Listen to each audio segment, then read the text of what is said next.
बोले सतगुरुदेव भगवान की जय, मंजले साहब की जय, मंजले माता जी की जय, शिवदास साहेब की जय, पंजाब धाम की जय, नीलिंद बख्शदास की जय, माता जी की जय। समर्थ साहिब शिवदास का जन्म पंजाब प्रांत में ब्राह्मण कुल में हुआ था। आप बचपन से ही ज्ञान, ध्यान, संत, ईश्वर आदि रहस्यात्मक विषयों में अधिक रुचि लेते थे तथा रसायनों वर रस विद्या में निपुण थे। आपने भारत के बड़े बड़े रस सिद्धों के महान लेखों का संकलन कर एक बृहद पुस्तक ग्रंथ तैयार किया और बहुत से प्रयोग कर स्वर्ण कल्प साधना में प्रवीण हुए तथा ऐसी विधि की खोज कर ली थी कि आप एक बार में ही एक मन सोना बना सकते थे। इसी ज्ञान अभिमान में आपने प्रतिज्ञा की कि जो मुझे ज्ञान में परास्त करेगा या मेरा सिर स्वयं ही श्रद्धा से जिसके सामने नतमस्तक हो जाएगा, मैं उसी की शिष्यता स्वीकार कर उसे ही ये ग्रंथ भेंट में दूंगा। एवं इसी खोज में तीर्थाटन करते करते समर्थ साहिब शिवदास कटवा धाम पधारे और समर्थ साईं जगजीवन दास की ओजमयी वाणी और लीला से अभिभूत हुए और श्रद्धा से नतमस्तक हुए। तब रसकल्प का वह महान ग्रंथ आपने समर्थ साईं जगजीवन दास जी को देना चाहा, पर समर्थ साईं जगजीवन दास जी ने कहा, तुम एक बार में एक ही मन सोना बना सकते हो, पर सत्य नाम तो लाखों पारस का जन्मदाता है। यह सुनकर समर्थ साहिब शिवदास ने वह ग्रंथ घाघरा नदी में विसर्जित कर दिया और शिष्यता ग्रहण की तथा गोंडा जिले में रहकर नाम उपासना करने लगे।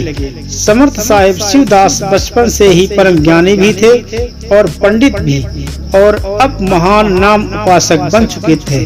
फलतः आपकी कीर्ति दूर दूर तक फैलने लगी। यह बात गोंडा राज के उच्च कुलीन वेद पाठी पंडितों के ईर्ष्या का विषय बन गई और उन्होंने राजा से उल्टी सीधी शिकायत कर समर्थ साहिब शिवदास को शिष्यों सहित दरबार में तलब करवाया।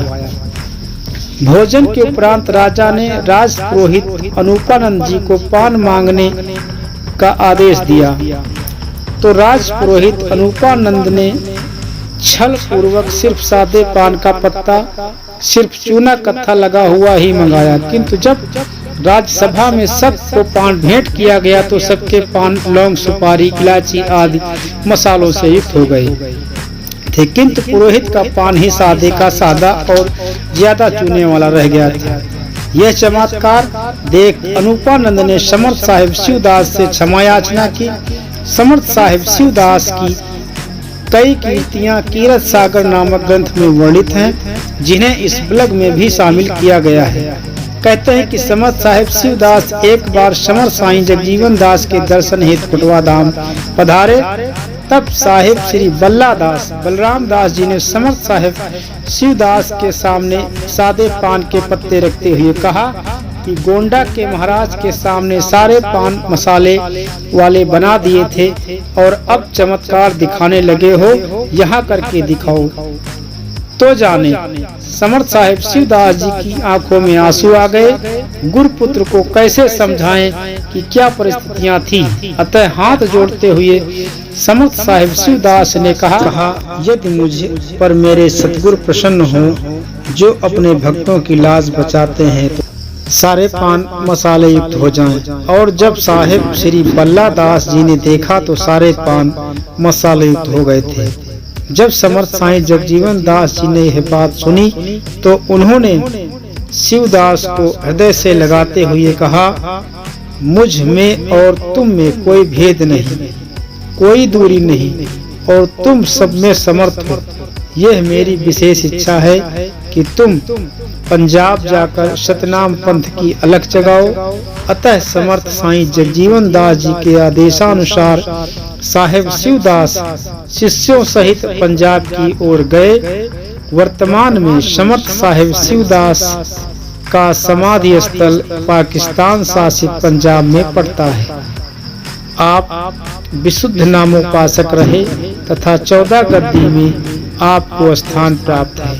तथा आप स्मरण मात्र से ही दुखों को दूर करने वाले हैं। बोले सतगुरुदेव भगवान की जय, कुटवा धाम की जय, शिवदास साहिब की जय।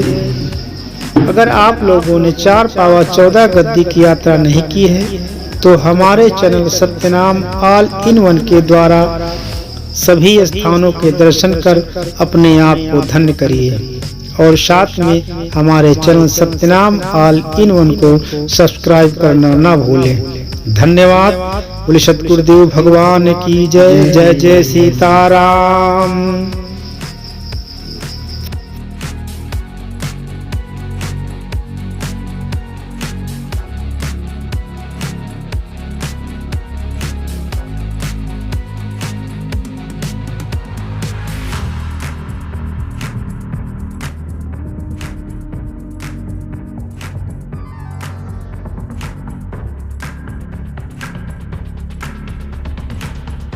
Subscribe now for more videos.